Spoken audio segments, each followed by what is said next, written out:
लगातार latest educational videos देखने के लिए सब्सक्राइब करें इनसाइट स्टडी फोरम चैनल को और प्रेस करें बेल आइकन में ऑल को सभी नोटिफिकेशंस पाने के लिए। नमस्कार, welcome to insight study forum. आज के वीडियो में हम बात करेंगे राष्ट्रीय पाठ्यचर्या की रूपरेखा यानी नेशनल करिकुलम फ्रेमवर्क 2005 और हम जानेंगे कि कौन कौन से इम्पोर्टेंट पॉइंट हैं जो प्रत्येक वर्ष सीटेट में आते हैं। और आपको ये वीडियो पूरा लास्ट तक ज़रूर देखना चाहिए और इस वीडियो में सारी इम्पोर्टेंट बातें हम करेंगे।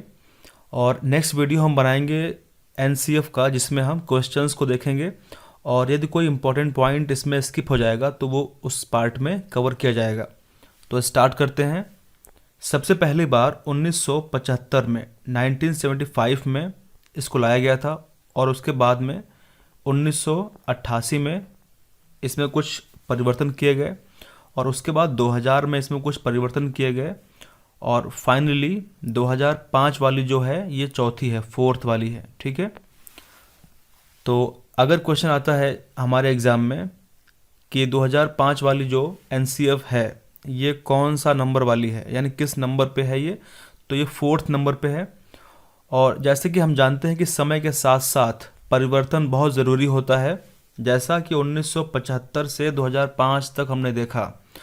अब चिंता की बात यह है कि 2020 में हम ज़िंदगी जी रहे हैं और हम 2005 की एनसीएफ को आधार बना करके अपने स्कूलों में बच्चों को शिक्षित कर रहे हैं, यानी 15 साल हो चुके हैं। ठीक है, और ये बहुत ही ज़्यादा गैप होता है। अब इसमें यानी 2005 वाली जो एनसीएफ है इसमें कुछ कमियां हैं और इसमें कुछ कमियों को मैं आपको गिनाऊंगा, क्योंकि एक शिक्षक होने के नाते ये जानना बहुत ज़रूरी है कि जो डॉक्यूमेंट हम पढ़ने वाले हैं और ये जो आधार बना हुआ है हमारी शिक्षा का हमारे इंडिया में, और इसमें कौन कौन सी कमियां हैं, ताकि जो इसका अगला अमेंडमेंट हो इसमें कुछ इम्प्रूवमेंट किए जाएं और उसमें उन चीज़ों को शामिल करना बहुत ही इम्पॉर्टेंट है, शामिल करना चाहिए। तो स्टार्ट करते हैं। अब देखिए, सबसे बड़ी इसमें जो बात है वो ये है, सबसे बड़ा इम्पॉर्टेंट पॉइंट ये है कि हमारे देश का भविष्य कौन है, छोटे प्यारे से बच्चे हैं। ठीक है, अगर बच्चों को सही तरीके से शिक्षा मिलेगी, जो भी इम्पॉर्टेंट बातें हैं उनको बताई जाएंगी उनके प्राइमरी लेवल पर, तभी वो एक इम्पॉर्टेंट व्यक्ति बन पाएंगे, यानी तभी उनका जो व्यक्तित्व है वो डेवलप हो पाएगा। अगर उनकी बेसिक जो उनकी स्टडी है, उनकी जो बेसिक एजुकेशन है जो स्कूल में चलती है, क्योंकि वो उनका पहला एक नींव होता है, अगर वही कमज़ोर रहेगा, वहाँ पे अगर कुछ चीज़ों को नहीं बताया जाएगा और कुछ चीज़ों को एक्स्ट्रा किया जाएगा तो फिर उनके ऊपर एक्स्ट्रा बर्डन रहेगा, जिससे वो अपनी स्टडी पर फोकस नहीं कर पाएंगे और फाइनली वो एक रट्टू तोता की तरह ही रह जाएंगे। तो ऐसा नहीं होना चाहिए। और ख़ासकर 2005 में हम ये बात करेंगे कि किस तरीके से इसमें कुछ चीज़ों को इम्प्रूव किया गया है और 2005 में खासकर जो रटने वाली जो विद्या थी उससे छुटकारा दिलाने के लिए पूरी कोशिश की गई है। तो अब क्वेश्चन ये है कि एनसीएफ पर पुनर्विचार करने की आवश्यकता अगर है तो क्यों है।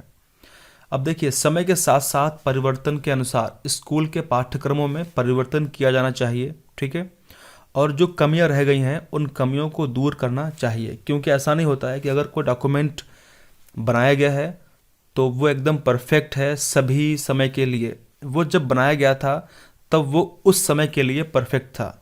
अब जैसे जैसे समय बीतता है वैसे वैसे कुछ नई आवश्यकताओं की हमको आवश्यकता पड़ती है, तो उसके हिसाब से उसके अंदर परिवर्तन बहुत ही ज़रूरी है, होना चाहिए। अगर हम बात करें एनसीएफ 2005 में क्या इम्पोर्टेंट चीज़ें रहीं, तो इसमें सबसे इम्पोर्टेंट बात ये रही कि एनसीएफ 2005 जो है वो एक बाल केंद्रित, ठीक है, बाल केंद्रित दृष्टिकोण अपनाता है। क्योंकि इससे पहले अगर टीचर केंद्रित, अगर शिक्षक केंद्रित दृष्टिकोण रहेगा तो वो बालक के लिए उतना अच्छा नहीं, क्योंकि बालक को थोड़ी सी फ्रीडम चाहिए ताकि वो किताबों की बाहर की दुनिया से भी चीज़ों को सीख सके, तभी उसका समग्र विकास हो पाएगा। ठीक है, तो सबसे इम्पोर्टेंट बात ये रही 2005 में जो एनसीएफ आया था उसमें कि ये बाल केंद्रित था।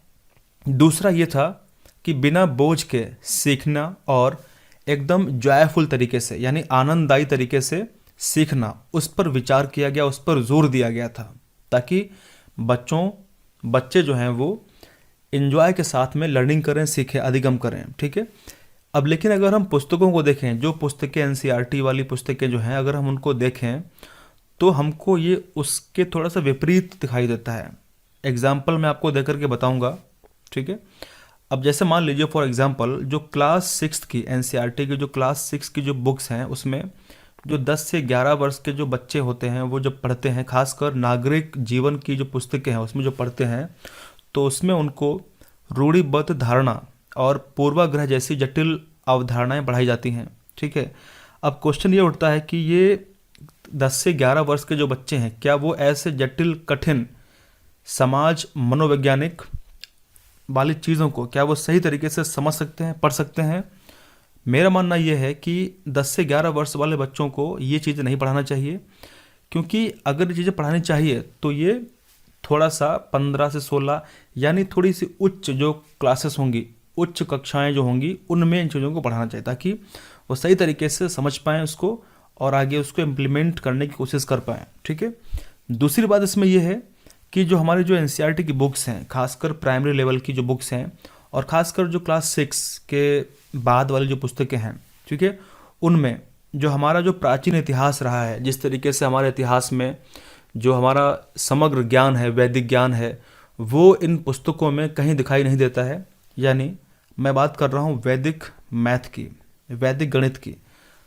अब सबसे इम्पॉर्टेंट बात यह है कि आजकल के जो ग्रेजुएट लोग हैं, ठीक है, हो सकता है कि कुछ लोग ना हो, लेकिन मैं ये जानता हूँ कुछ लोग ऐसे हो सकते हैं जो ग्रेजुएट हैं, जिनको अभी वैदिक गणित के बारे में जानकारी ज़्यादा नहीं है।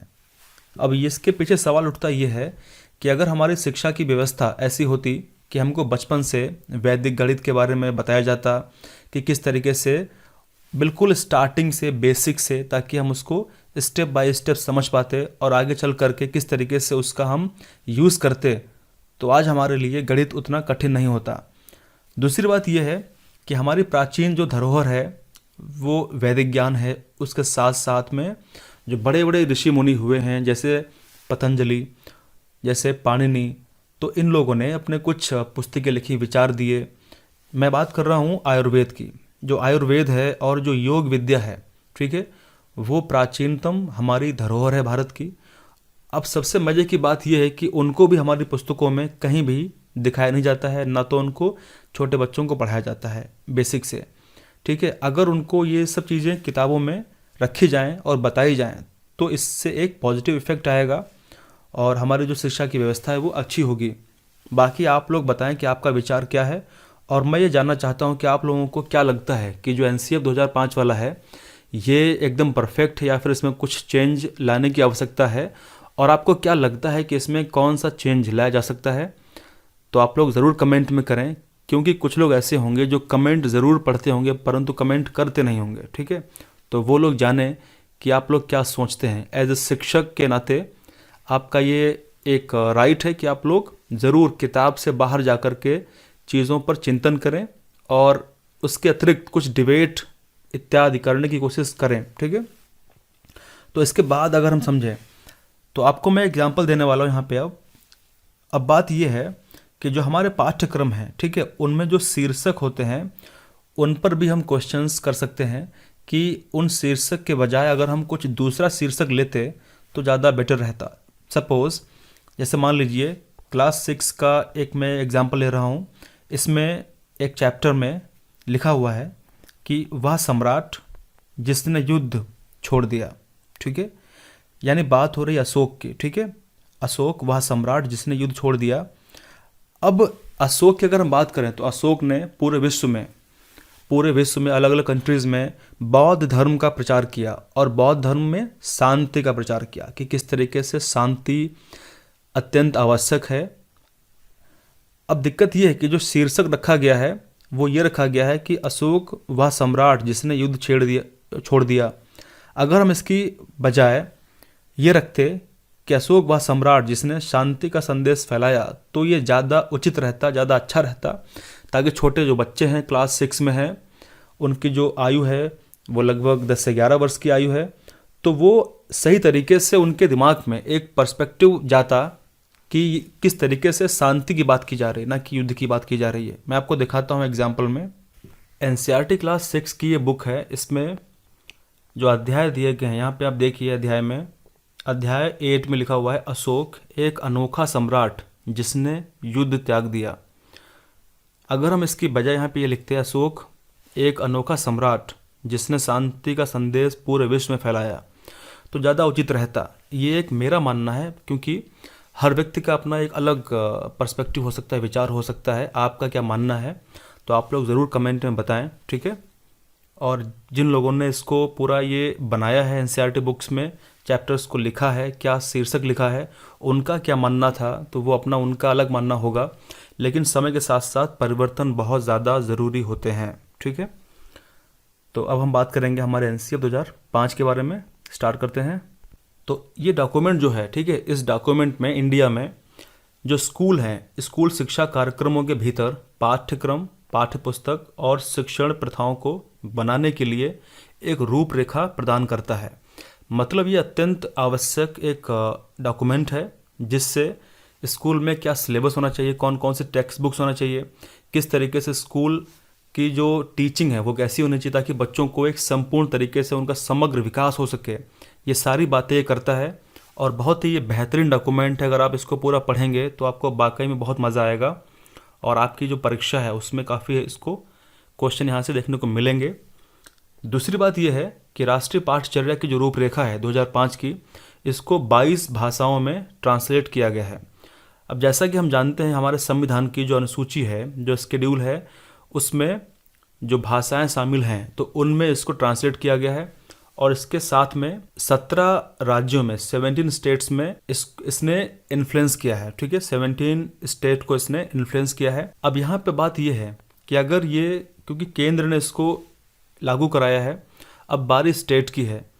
अब स्टेट अगर इसको अपने स्टेट में, अब उसका जो भी सिलेबस होगा स्टेट का, उस सिलेबस को कंपेयर करेगा जो सिलेबस एनसीईएफ द्वारा बताया गया है, पूरा जो रूपरेखा है वो बताई गई है। तो इससे क्या होगा, स्टेट के करिकुलम में जो भी कमियां रही होंगी उसको दूर करेगा, ताकि बच्चों का, समग्र बच्चों का, सभी बच्चों का विकास हो पाए और वो सही तरीके से उनको शिक्षा दी जा सके। एनसीईआरटी ने राज्य की भाषा में एनसीईएफ को बढ़ावा देने के लिए प्रत्येक राज्य को कुछ ग्रांट दिया है, कुछ अनुदान भी दिया है, जो 10 लाख रुपए है। यानी एनसीईआरटी ने प्रत्येक राज्य को उसी की भाषा में एनसीईएफ को बढ़ावा देने के लिए 10 लाख रुपए का ग्रांट दिया है, ताकि प्रत्येक राज्य इसको लागू करने का विचार करे और 17 और मैक्सिमम से मैक्सिमम स्टेट्स ने इसको लागू भी किया है। प्रत्येक राज्य प्रस्तावित सिलेबस के साथ अपने वर्तमान पाठ्यक्रम की तुलना करे, ताकि जो कमियां रह गई हैं स्टेट के सिलेबस में वो इम्प्रूव हो सकें और एक बेहतर तरीके से बच्चों को शिक्षा दी जा सके सही तरीके से, ताकि उनका समग्र विकास हो सके।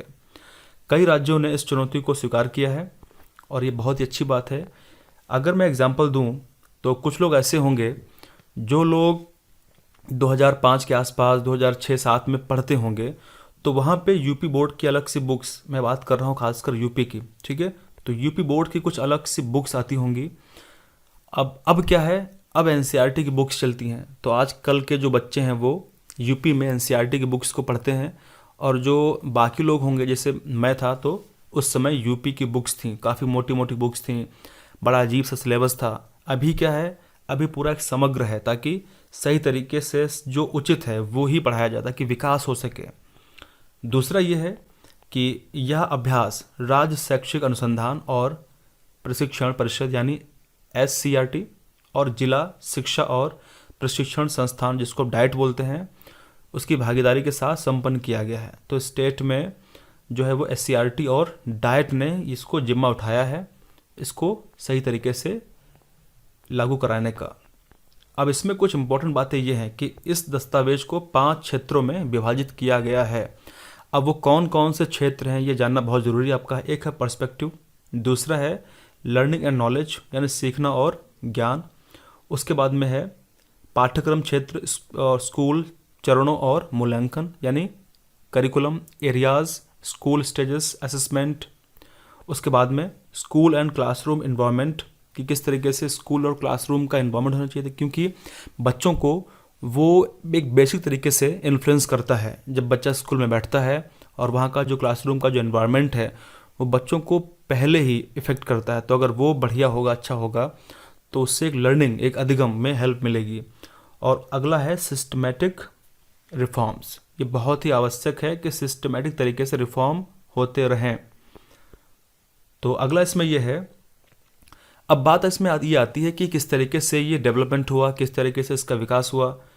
तो मानव संसाधन विकास मंत्रालय के निर्देशों के यानी MHRD के निर्देशों के अनुसार NCERT ने बर्डन के बिना लर्निंग यानी लर्निंग विदाउट बर्डन NCF है, उसका एक तरीके से सूत्र है ये, ठीक है।